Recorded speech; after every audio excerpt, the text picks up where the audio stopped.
পৌঁছানোর পর বাস যোগে ওয়াঙ্গেরি যায় টাইগাররা। কন্ডিশনের বাধা পেরিয়ে ভালো খেলতে দেশবাসীর কাছে দোয়া চেয়েছেন পেসার তাসকিন আহমেদ।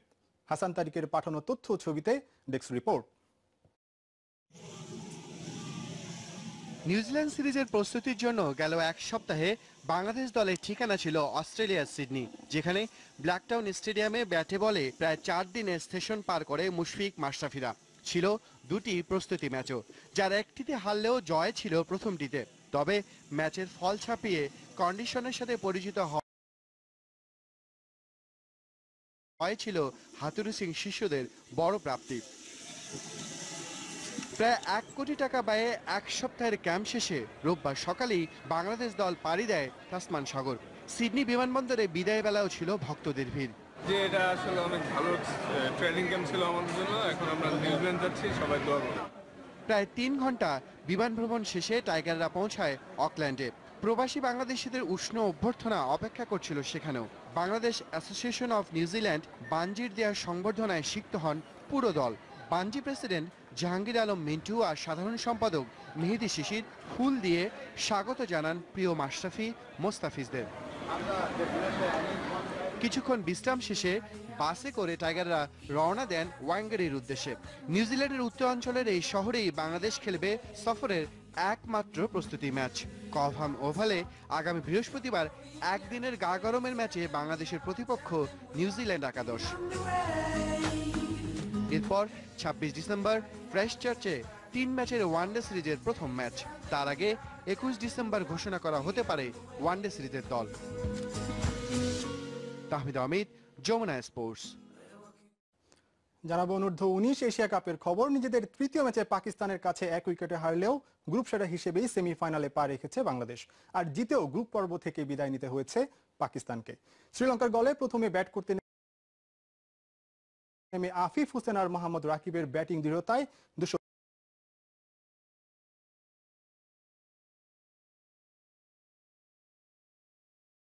230 রানের পুঁজি গড়ে বাংলাদেশ অনূর্ধ্ব-19 দল। সহ অধিনায়ক আফিফ হোসেন খেলেন 80 রানের দুর্দান্ত এক ইনিংস। এছাড়াও রাকিব 42 রান। দর্শক, এই জয়ের ফলে 21শে ডিসেম্বর অর্থাৎ বুধবার কিন্তু সেমিফাইনালে শ্রীলঙ্কার বিপক্ষে বাংলাদেশ মাঠে নামবে। তার আগে আমরা একটু পয়েন্ট টেবিলের সবশেষ এবং কিছু পরিসংখ্যান দেখে নিতে চাই যুব দলের। শুরুতে দেখে নিতে চাই এই বি গ্রুপের পয়েন্ট টেবিলের অবস্থান। বাংলাদেশের সবার উপরে আছে 3টি ম্যাচ খেলে 2টি জয় এবং 1টি হার।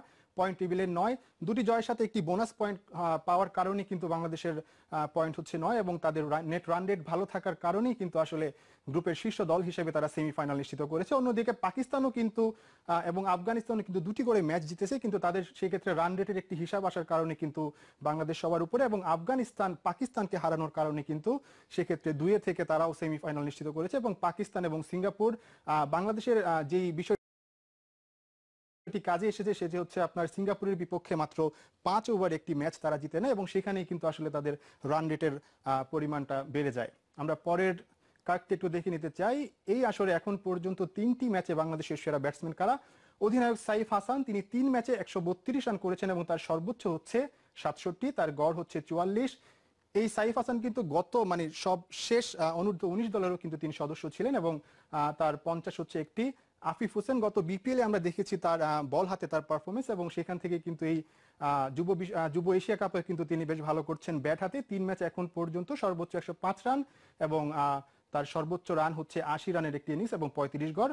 মোহাম্মদ রাকিব সেখানে 3 ম্যাচে তিনি 63 রান করেছেন এবং সর্বোচ্চ করেছেন তিনি 42, তার গড় হচ্ছে 63। তিনি অপরাজিত ছিলেন 2টি ম্যাচে।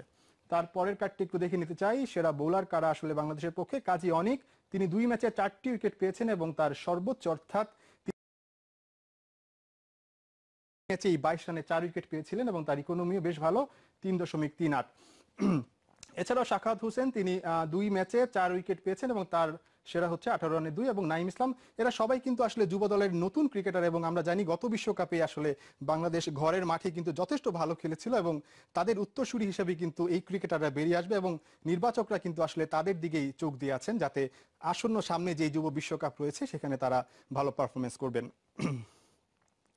চলে যাচ্ছি পরের সংবাদে। প্রায় 2 মাসের বিরতির পর 20 ডিসেম্বর থেকে আবারও মাঠে গড়াতে যাচ্ছে জাতীয় ক্রিকেট লিগের শেষ পর্ব। শীত মৌসুমে খেলা হওয়ায় সময়টাকে সঠিক এবং ক্রিকেট উপযোগী বলে মনে করছেন আব্দুর রাজ্জাক। আগের পর্বের খেলা বৃষ্টি বিঘ্নিত হলেও এবার শেষ 3 রাউন্ডের খেলায় দারুণ প্রতিদ্বন্দ্বিতা আশা করছেন এই অভিজ্ঞ ক্রিকেটার। 25 সেপ্টেম্বর জাতীয় লীগ দিয়ে শুরু হয় 2016-17 মৌসুমের ঘরোয়া ক্রিকেট। তবে বৃষ্টির কারণে বেশ কয়েকদিন খেলা মাঠে গড়ায়নি। মূলত আফগানিস্তান ও ইংল্যান্ড সিরিজের প্রস্তুতির জন্য দ্রুত লীগ আয়োজন করে বিসিবি। পরে বিপিএল শুরু হলে খেলা বন্ধ থাকে প্রায় 2 মাস। 20 ডিসেম্বর থেকে মাঠে গড়াতে যাচ্ছে লিগের শেষ 3 রাউন্ডের খেলা, আর লিগ শেষ হবে 6 জানুয়ারি। এই সময়টাকে প্রথম শ্রেণীর ম্যাচের জন্য সবচেয়ে উপযোগী মনে করছেন খুলনার অধিনায়ক আব্দুর রাজ্জাক। একই সাথে সকালের উইকেট থেকে পেসাররা বাড়তি সুবিধা পাবে বলে দাবি অভিজ্ঞ এই স্পিনারের। যে ওয়েদারে যে কন্ডিশনে খেলার আসলে উচিত 4 দিনের মাস, সেই টাইমেই পাওয়া গেছে। সো দ্যাট পেস বোলাররা বেশি বোলিং করতে পারবে, তারপর মানে উইকেটেও হেল্প থাকবে কিছুটা। তো আমার মনে হয় ভালোই হবে। সদ্য টি-20 ফরম্যাটে বিপিএল শেষ করে 4 দিনের ম্যাচে নেমে পড়তে হচ্ছে ক্রিকেটারদের। এখন ভিন্ন মেজাজের এই ক্রিকেট মানিয়ে নেওয়ার লড়াই তাদের। তো আমার মনে হয় না খুব একটা প্রবলেম হবে। আর তারপর প্র্যাকটিস তো থাকবেই। আর যেসব টিম আলাদাভাবে এখনও প্র্যাকটিস শুরু করে, আমার মনে হয় প্রত্যেকটা প্লেয়ার ইন্ডিভিজুয়ালি প্র্যাকটিস করছে। আসলে কাজটা চ্যালেঞ্জিং হবে, কারণ টানা অনেক দিন আমরা টি-20 ফরম্যাটে ছিলাম। আর প্রফেশনাল প্লেয়ার হিসেবে কিন্তু আপনার সবসময় রেডি থাকতে হবে যে কোনো খেলার জন্য। টায়ার 1-এ 3 ম্যাচে 23 পয়েন্ট নিয়ে সবার উপরে বরিশাল বিভাগ, 19 পয়েন্ট খুলনার, 15 ঢাকা মেট্রো ও 13 পয়েন্ট নিয়ে সবার নিচে অবস্থান ঢাকা বিভাগের। এদিকে সমান ম্যাচে টায়ার 2-এ রাজশাহীর পয়েন্ট 33 আর সবার শেষে 18 পয়েন্ট নিয়ে অবস্থান রংপুরের। সালাউদ্দিন সুমন, যমুনা স্পোর্টস, ঢাকা। জানাবো হকির